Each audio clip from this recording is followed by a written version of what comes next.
ChatGPT, fix the email you provided is not supported error.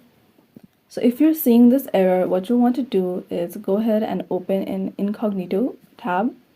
So I'm just going to do that real quick. And you can do that by clicking on Chrome and then tapping on these three dots and go ahead and click on New Incognito tab.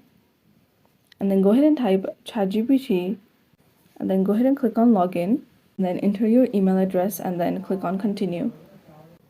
So if this doesn't work, what you can do is try using your Gmail address and you can just click on Continue with Google and then try to log in through that option. The next method is you can go out of this and go to your Play Store.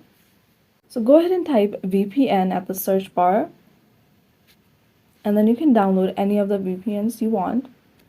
And then once it's downloaded, make sure to connect it before opening ChatGPT. So that is how to fix the email you provided is not supported error in ChatGPT.